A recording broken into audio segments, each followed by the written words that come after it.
Recovery Elevator episode 599. You can be honest even in a bad situation, even when you messed up. It's okay. Just be honest. That's when I knew it was different.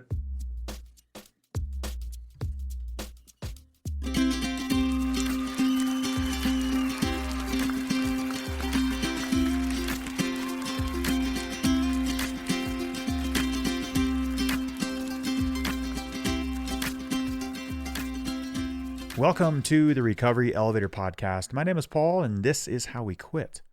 On today's episode, we have Art. He's 46 years old from Wheat Ridge, Colorado, and he took his last drink of alcohol on November 28th of 2023. Great job, Art. If you're coming to our Find Your People retreat this Wednesday in Bozeman, Montana, we can't wait to meet you. It's going to be an awesome time.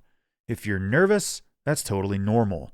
One guy once told me that he just kept doing laps on the escalator at the Bozeman airport, up and down, then up and down. And finally he was like, fine, I'll go to the retreat. I forgot to share this story when it happened, but a couple years ago, about a week before the retreat was scheduled, this is our Bozeman retreat, Find Your People retreat, I shared my story at a men's group, and somewhere in the talk I mentioned I do a yearly alcohol-free retreat in Bozeman. And on my way out the door, a guy came up to me and said, I'm going to be praying for your event next week. Is there anything in particular you'd like for me to pray about?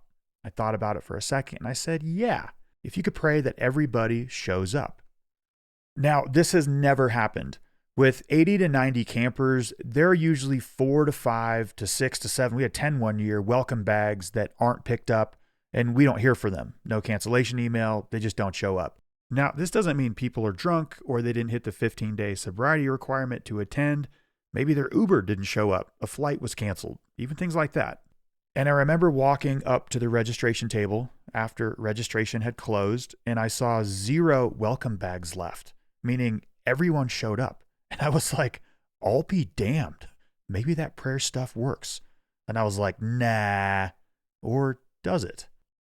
Anyways, today's a Monday. The retreat starts in 2 days. We do have space available if you'd like to join us. There's a link in the show notes. Thank you, Robin. And before we get any further, I want to mention this episode is sponsored by BetterHelp. If you've been listening to the RE podcast for some time, you've heard of BetterHelp. This is an online therapy platform that we fully believe in, and that's why we've been working with them for over 4 years. But don't take my word for it. They've got over 1.7 million client session reviews with a session rating of 4.9 out of 5 stars. Incredible. The feedback from people who have actually used the service speaks for itself. And did you know that more than 6 million people have used BetterHelp globally? And the BetterHelp therapists have at least 3 years and 1,000 hours of hands-on experience.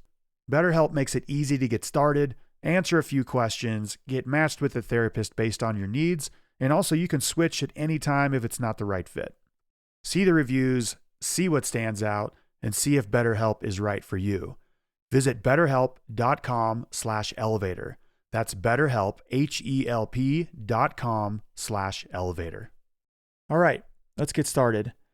I came across a post from a Café RE member named Brian about romanticizing the drink, and I wanted to share it with the audience. So I reached out to Brian and I asked permission and he said no, but I'm going to do it anyways. I'm just kidding. He said yes. So he says, when I romanticize my drinking days, I make sure not to forget everything that came along with it. Because the classic things that we romanticize, and I'm sorry to be the bearer of bad news, is all complete bullshit. Live in the truth, the actual real truth, the hard shit. There is no yeah, but when it comes to this. The hard truth, waking up at 3 a.m. with anxiety racing through your body because the alcohol has worn off. That's not romantic. Drinking a half glass of scotch just to calm down to get back to sleep, it's not romantic. Cold hard truth, it's fucking disgusting, vile, and very sad. In those moments, as a drunken mess who couldn't even get through a night without more of that romantic elixir, I found myself romanticizing. But it wasn't about how the next night was going to be so much better or so much fun, or how if I just did this or that, it would be okay this time. In my most vulnerable state, in the middle of the night, death looming above me, it was then when I would romanticize about not being that way. Thank you for that passage, Brian. And what a beautiful shift in thinking here. And that's the direction I want to go here. So the brain is so powerful. It's a manifestation machine. Next time you catch or become aware of the brain romanticizing the drink, flip it and start romanticizing your alcohol-free life. Think sunsets, laughter, walks with your dog, guitar, whatever. See it and create that movie in your brain. Because Brian is right. When we romanticize the drink, it's all bullshit. We selectively omit the 3 a.m. anxiety and the mystery dents on the car. You forget the feeling of when you wanted to claw your way out of your skin. Romanticizing the drink, that's a broken movie. So here's how you flip it. Romanticize the clarity, the still life, and the clear head. Romanticize the morning after. Romanticize the real you. Romanticize the quiet, the peace, and the presence. Romanticize showing up as your true self. Romanticize staying in a hard moment without checking out. Romanticize the alcohol-free life. Romanticize waking up clear-headed. Romanticize connecting with the people you want to be with. Again, Brian, thank you for the post. So spot on. All right, and now let's hear from Art. Art, how are you? Great. How you doing, Paul? I'm doing great. Thanks for asking, Art. When was your last drink? My last drink, my last touch of alcohol was November 28th of 2023. Right on, my man. 2+ years, right? Yes, sir. A little over 2.5 years to be exact. Yeah, how do you feel? I feel great. I don't have to lie. I don't have to hide.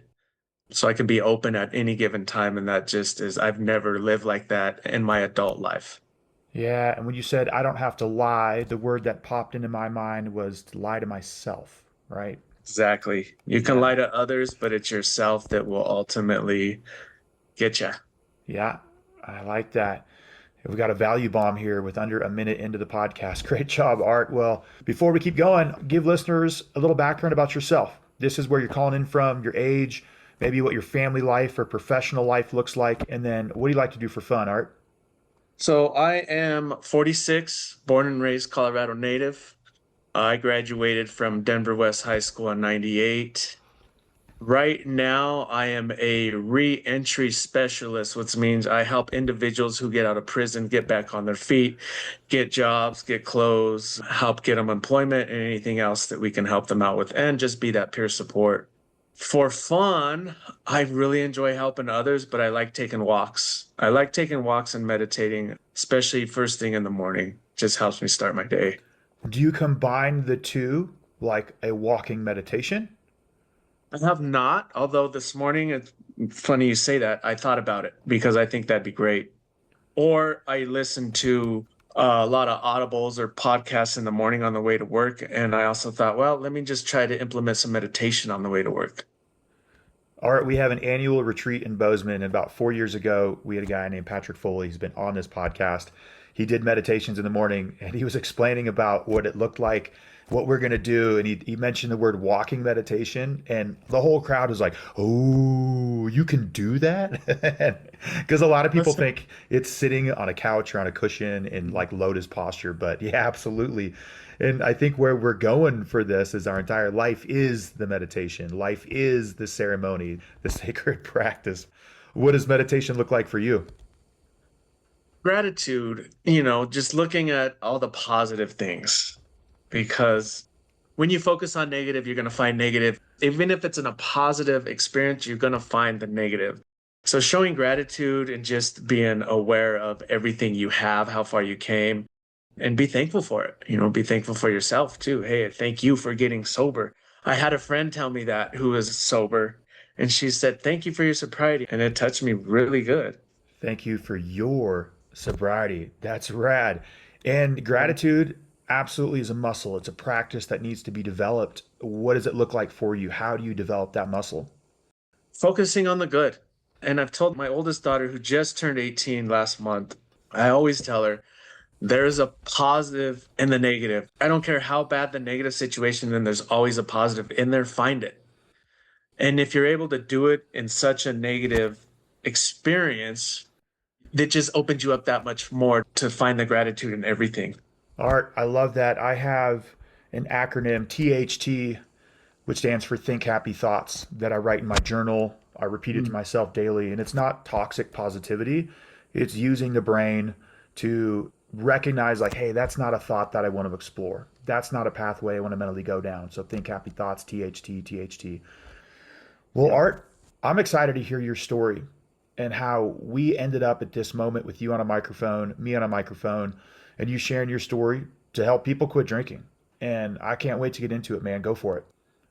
At a young age, I would say 14, 15, I started drinking with friends.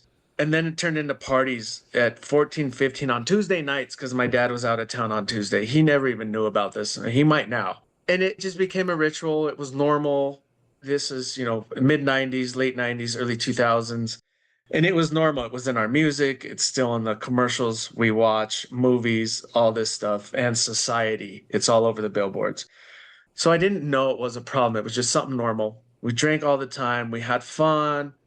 No one told me 1 out of 7, 1 out of 8 is going to get addicted to this. If I would have known that, maybe it would have changed my mind on some of the decisions I made. But I kept going. Then I got a job. I started in a pawn shop in 98 when I was 18. Even the owners would come at 5 o'clock. We were able to drink on the clock with them. That was normal. Christmas parties, everything was normal. I would say early 30s, I started realizing I had an issue because there were hard alcohol bottles. My friend worked for an alcohol distribution company and I got free bottles all the time. They sat there for years collecting dust. I started opening and just taking shots, just taking shots. Little by little, those bottles started disappearing. I didn't think nothing of it. Were you taking shots solo or other people there with you? It first started out with my partner at the time. We would take shots and then it became solo. Gotcha. Not too much longer after that. And then I started running out of bottles. Then I started stopping at the liquor store and buying shooters. I started off with 90 proof schnapps, peppermint. We called it West Side Water. Then I started drinking almost nightly shooters, couple glasses of wine. Fast forward to, I would say, 2018, 2019, right before I hit 40. I was drinking every night. I had to stop at the liquor store after and get about 5 shooters. Fast forward to maybe 3 years, 4 years later, about 3 years ago, I started drinking the 99 proof shooters, and I was drinking 5 to 10 a day. I started drinking in the morning. I knew what liquor stores opened up at what time. I knew where to go, how to get out of work, come back to work and drink. I was functioning. I didn't feel good, but I needed it almost to feel good in the beginning. After that, I had a domestic dispute with my ex-wife. We got into it. She was drinking wine. I was drinking shooters.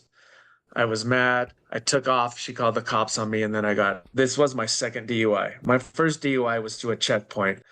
This one was my second. I went to jail. I got out. I couldn't be at my house because my kids were there. I wasn't allowed around my kids. So I came to live with my mom and I just gave up. I'm like, whatever. I don't have my house. I don't have my kids. I don't have my wife. Let me just drink my life away. And that went on for a good 5 months or so. Like, what am I doing? I'm either going to die. I'm going to go to jail. I'm not eating. What am I doing? And at the time, I was doing side work with my dad. He picks me up. He just says, come on, we're going to go get work. We went to IHOP. I couldn't even hold my spoon. I was shaking so bad. I couldn't do nothing. I seen the fear in his eyes. And I just said, you know what? I need help. I need help. And he took me down to West Pines over here in Wheat Ridge. I went in there for 3-day detox. I don't even remember the 3 days. I remember getting in. When I got out, 3 days later, I was in IOP after that, which it was 3 days a week, 2 hours a night. I loved it. I loved it. I fell in love. I accelerated in those classes. I looked forward to going. It was great. Then when I got out, I was on my own and it was really hard. I didn't sleep 2, maybe 4 hours a night. I still had a job. My thoughts were racing. Who the hell am I without this alcohol? Who am I going to be? What's my purpose? Art, let me ask, is this after you quit drinking on November 28th, or is this before that? This was after. Okay, so this is after. All right. I want to go back a second. You said something that everybody will hit if they keep drinking, and that was I was drinking to feel okay or to not feel like shit or something like that. And you highlighted the end of the progression, which we're all going to get. At first, we drink to feel good, then we drink to feel Hmm. normal, and then we drink to not feel like shit. So, again, I want to highlight that for people listening right now. Maybe you're drinking and it feels great.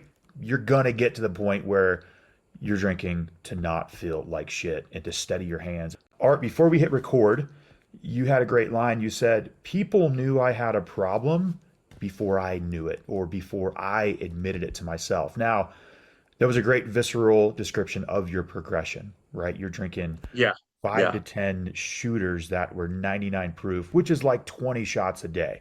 When did that voice inside be like, this is not where we want to go? The voice was saying, you can't do this alone. The voice says you need help. That's when I decided to say, all right, it's okay to ask for help because I was always afraid. I think as men in general, we're afraid to ask for help. It's considered a weakness. Vulnerability or asking for help is considered a weakness. So that's why I was like, I can do this. I can do this. Well, when I really found out and that voice said, no, you can't. No, you can't. You need help and it's okay. And once I did that, that changed everything. Usually the voice says, we can do this alone. F those guys. We don't need all that. So, what voice do you think was saying, you can't do this alone, Art? You got to reach out, man. You need help. I would say my deepest inner rock bottom voice. There's Wow. nothing left more to hit besides death or prison. We need help. We need Damn. help. We need it now. Yeah. And what did it feel like when you told your dad at IHOP? It felt good because I was able to be honest. Because I always was like, no, I don't need help. I'm fine. I can do this alone. I got this. And I know from being in so many sober classes, they say that is your enemy when you say, I got this. And I told Sorry. myself, I got this. I'm cool. I never was able to quit more than 3 months from 20 plus years of drinking. And after that 3 months, I'm like, cool, I'm good. I got this. And I didn't. I'd have one drink and that turned into a week binge. And then I'd have to drink again because I caused so much shit that I didn't want to remember it or face it. So I was able to drink and ignore it and ignore it and ignore it. And I did that for a long time. All right, so you go to detox, then you're an outpatient. You're saying you're sleeping 4 hours a night. You're asking the questions like, who the hell am I? You're probably not enjoying your first couple months away from alcohol, right? No. Although I knew I was like, I come this far, I'm not gonna drink again, but how do I stop this? So when my brain, as our brains do, and we think 1,000 thoughts, and then, I'm sober, so I actually get to feel all the shit I caused. How do I make amends? And there's so much stuff coming in. And when I was getting the trigger to maybe drink again, get rid of it, it's like I would calm myself down by giving myself two choices. Either you're gonna drink or you're not. And I always chose I'm not gonna drink. I'm not gonna drink. And sometimes it was every minute, every hour, every day, every week. And that got me to 2.5 years. Wow. Art, I love the simplicity of it.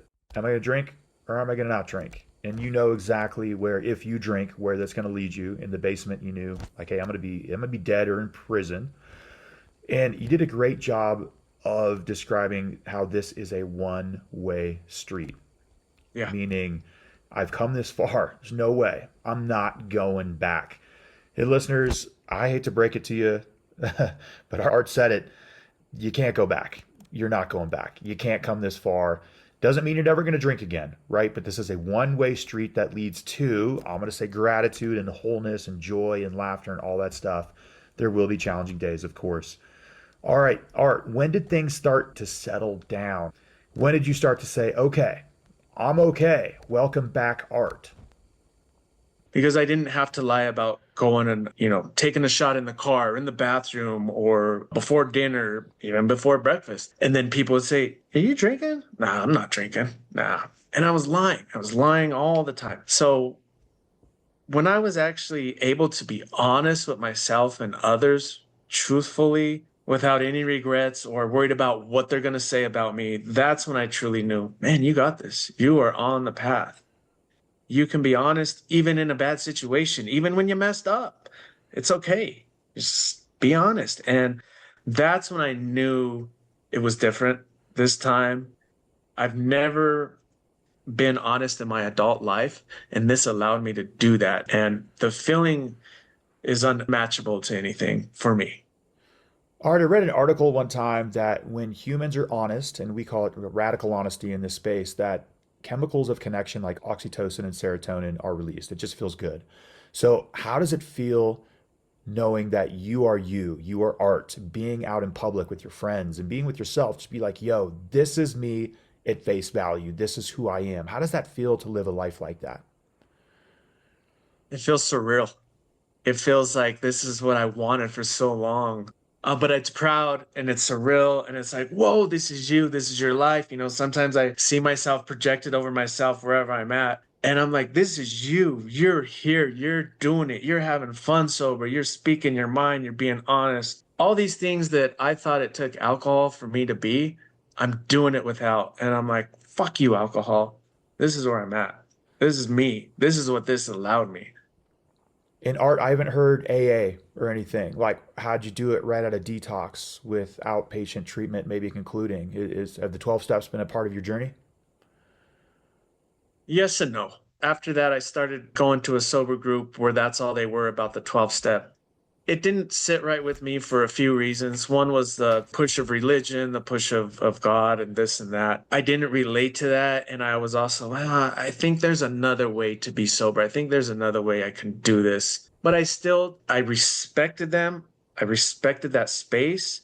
But what I was able to do was listen to everyone's story around the room, even the sponsors, and take the good from all that didn't include the book and soak it in and implement a little part of everyone's success story into my own and use that as a reference, as a guide to stay on my road and to be like, it's okay. It's possible to do this without the big book.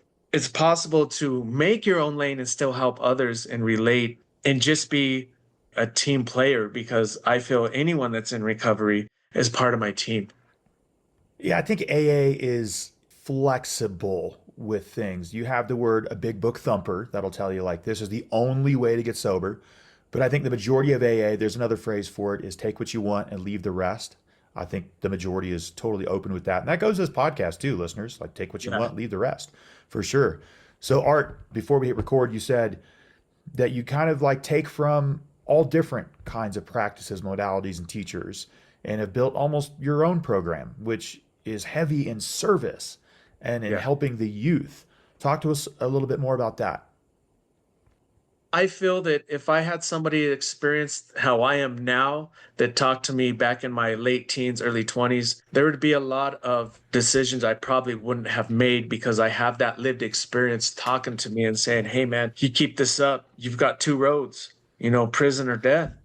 But you also have this other road that's infinite, right? You don't know what's on this sober side, and nobody truly does because it never ends. Now, on the alcohol side, the addiction side, everyone knows what's there. It's death or prison. That's it. You got two choices. So, if being able to explain that and touch the youth with a lived experience, someone who went to an inner city school, who was raised in the hood here and there, and partied their ass off for 20 years, I can relate. And they were like, whoa, this guy understands me. He knows where I'm from. And that goes with any youth though at that age. We don't know. It's influenced in our music, in our commercials, in our movies, in our society as a whole. So being able to have that just that one touch, maybe it's 1 out of 10, 1 out of 20, that's okay. That one person can then share what they learned and felt with others. So I think with the youth, it's just let's educate them. I wasn't educated on alcohol. Most of us weren't. We're only educated. Oh, you're having a bad day? Let's go to the bar. You got a raise? Let's go to the bar. It's your birthday? Let's go to the bar. Oh, you're at a funeral? Let's go to the bar. It's influenced in any way you can. And I hate it. And that's the part that I think the youth could greatly learn from or be educated on that. Yeah, and Art, what is your program look like? How do you do this on a day to day? Day to day is I'm always, when I wake up, I said, thank you for another sober day. Thank you, Creator, for allowing me to be sober for this day. And let's let's get to it. Let's do this. And that's how I start off my day. What it looks like for me is being transparent fully to anyone, sharing my story.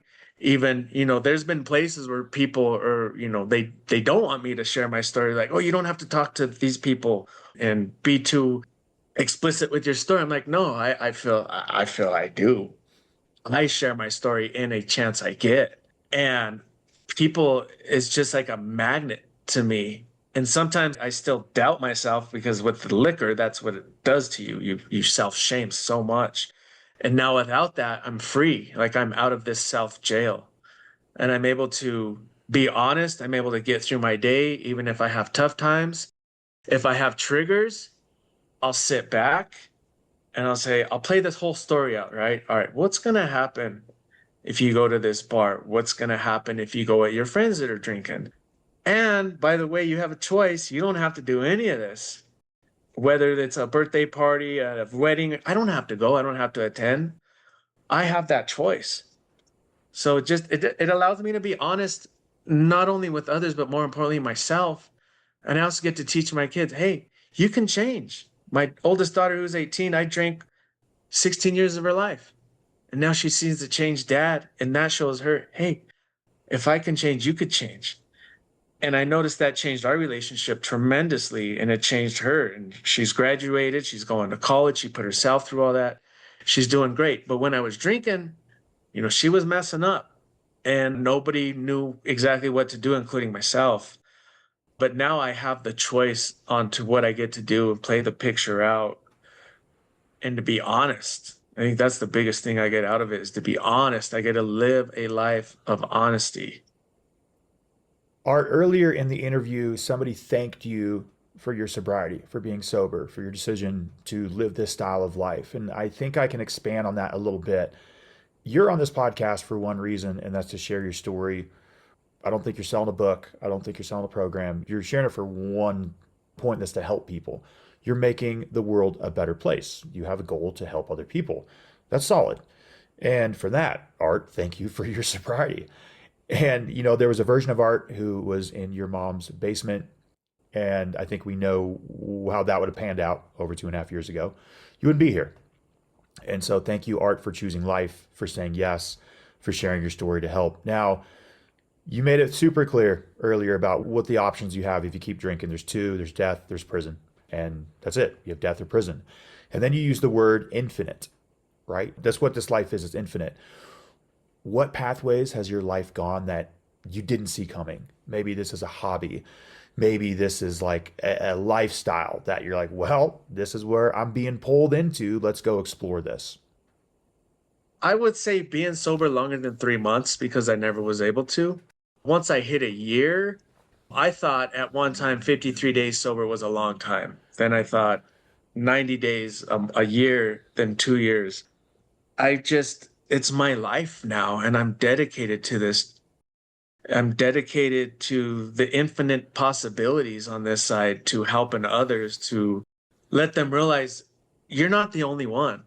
We're not the only one with a problem. We all start at day one being sober, and then we go from there. We need that help. When my friend told me, thank you for your sobriety, that changed how I felt about myself because she is about 3.5 years sober. So she has a year on me. And when I would see her post on Facebook that she's sober and doing this, inside I was mad, I was jealous. And it's not that I hated her, it was that I wanted to do what she was doing, but I couldn't figure it out yet. So I was pissed. And that's natural because there's other people that feel the same way with me. And I know that because when they got sober, they shared it with me. So being able to share your sobriety and thank people for being sober too was just like, I didn't know that was a thing until she did that to me. I'm like, and now I do that. Thank you for your sobriety too, Paul. Otherwise we wouldn't be on this show. We wouldn't have this. I wouldn't be able to share my story. And that's a part of this infinite life of sobriety. That's one little part of example of it. And thank you, those who are with us right now listening, for your decision to be here and to better your life. And thank you for your sobriety. Many are listening who are sober. Many are listening who are trying to get that final day one. But you're making a fundamental change in your life, which is to be here, to open up your arms, open up your shoulders, square your shoulders and your whole body and face life. Ideally without alcohol, right? That's what we're going after. So thank you, everybody with the RE movement and project, because those around you get the immediate benefits. Art just shared about his daughter, right? I think you're drinking 16 years of her life, and the last 2.5 years have looked totally different for your daughter. Art, where do you think the alcohol-free movement is going?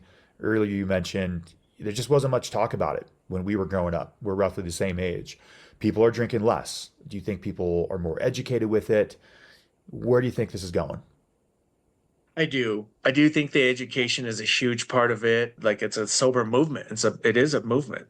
I think people are understanding that they can have fun and be social without alcohol. If you get education on alcohol, it's poison, is really what it is. And when you educate yourself on that and you educate others, that just leaks off because it's encouraged everywhere. But you don't do that with any other drug. You don't do that with cocaine, methamphetamine, crack cocaine. You don't say, "Oh, you're having a bad day? Here, have some. Here, take this line, do this. It's a party. Yeah, it's okay." You don't do that with any other drug, but alcohol is just as harmful for your body, if not worse, and it's legal. So we tend to think that it's okay and it's not. And I think that's part of that education coming along with that, along with this movement. Art, what advice would you give to your younger self?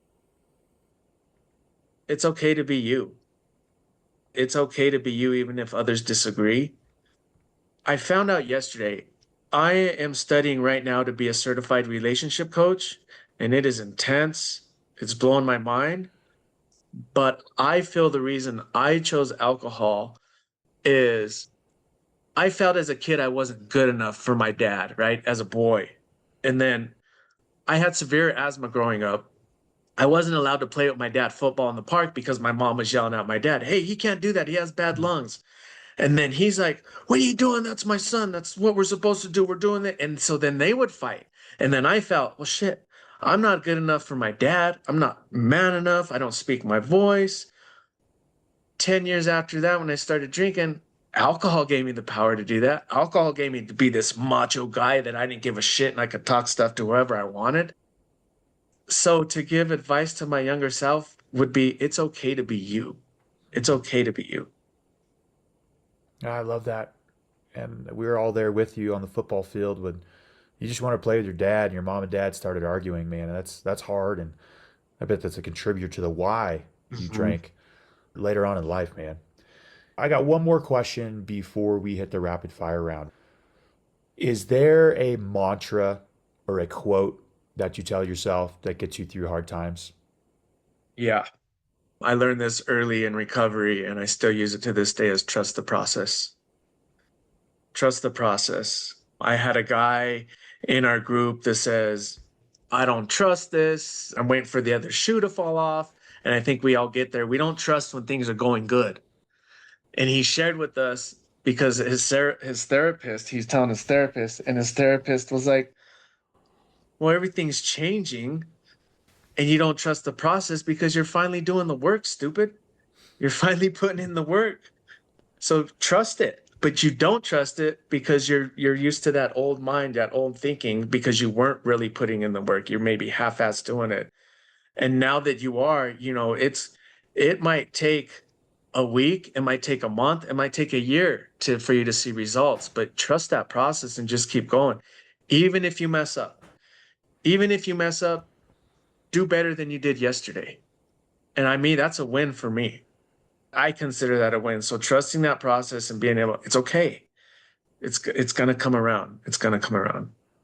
Art, I got one more question before the rapid fire round. Earlier you said religion with AA is not your thing. Has there been a higher power, which I do think is totally separate than religion, that you've leaned on over the last 2.5 years? I do. I think there's a creator. I think there is. I used to have a hard time calling God God because of Christianity and all that. I was affiliating the two together. But now that I have more education, I believe there's a higher power. I know that we're all spiritual beings and we're connected some way to each other. Even if we're strangers, we still have some connection. And so being the higher power, there's something there that I call it the creator, a higher power. Just thank you, creator, for allowing me to live another day in sobriety. Thank you for supporting me even when I couldn't support myself. So that's kind of where I go with it. You know, I pray to the moons when there's full moons. I'll go out there and burn some sage. I take my kids, we make moon water, we hang out, and we just chill and kind of look and imagine what's up there. How do you make moon water?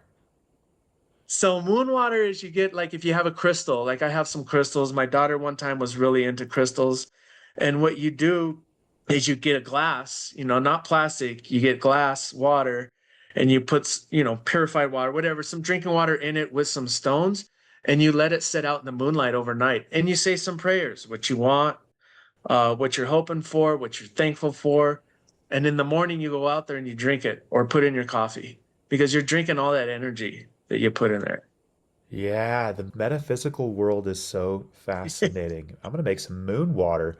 Well, from what I understand, you want to do it on full moons. Yeah, I love it. That's so cool. Burning sage, drinking moon water. Oh, how the life expands with that alcohol. The word is infinite, Yes. right? Yeah. Yeah. Well, Art, we have hit the rapid fire round. If you could answer these questions in 5 to 10 seconds, that would be great. Are you ready? I am ready. All right, Art. What's the best thing about Colorado? Mountains. Love it. And what's the one thing you learned about yourself since quitting drinking? That I could trust myself. Even when I make mistakes, I could trust myself and I can get over it. It's And then huge. Self trust. what's your best sober moment? My best sober moment is being present and remembering the good times. What's your favorite alcohol-free drink? So what I do now is half pineapple juice and half soda water, mineral water. Oh, gotta try Love it. that. What's Yeah. the point of life, Art? The point of life for me is to live a long, healthy, loving, and honest life. What's the best musical act to come out of Colorado? Earth, wind, and fire. Okay. All right. And what parting piece of guidance would you give to someone who wants to quit drinking? You're not alone and you'll have support. You will always have support. And wherever you go to get sober, there's always going to be support and someone who started at day one. And before we depart, Art, you might need to ditch the booze if line. Let's hear it. I would say you might need to ditch the booze if you know what time liquor stores open earlier than others. And if you go into the liquor store and they have your drinks ready for you before you even walk up to the counter. Yeah, memorizing when your local liquor store is open, yeah, that for sure classifies, man. We're in the right spot, Art. Hey man, that flew by. Thank you so much for coming on the podcast. I know it's going to help a lot of people. Appreciate it, Art.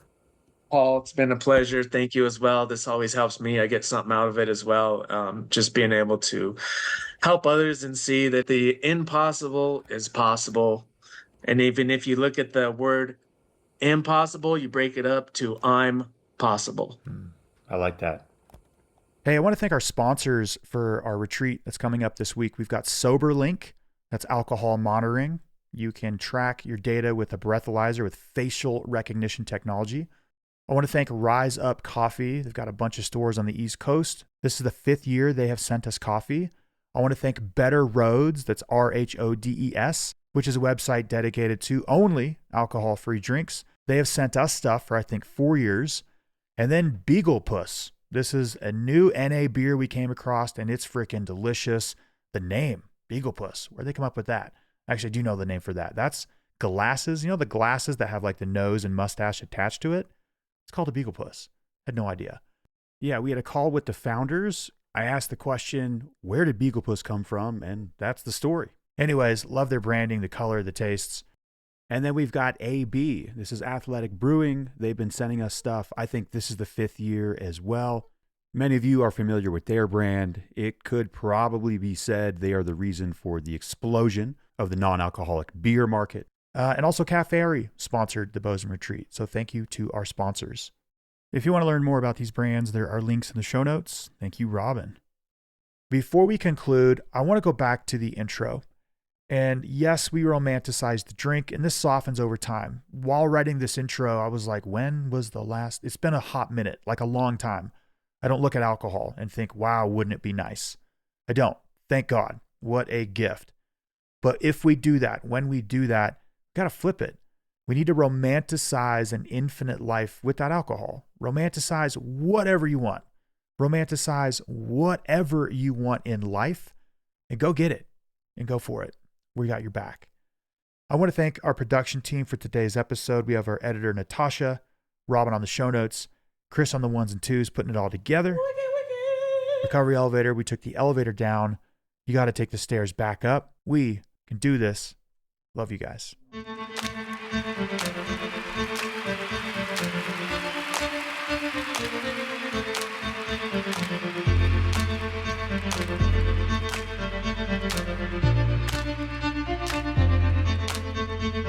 I see you, Savior, I see you, Savior, Almighty Savior, I see you, Savior, I see you, Savior, I see you, Savior, Almighty Savior, I see you, Savior.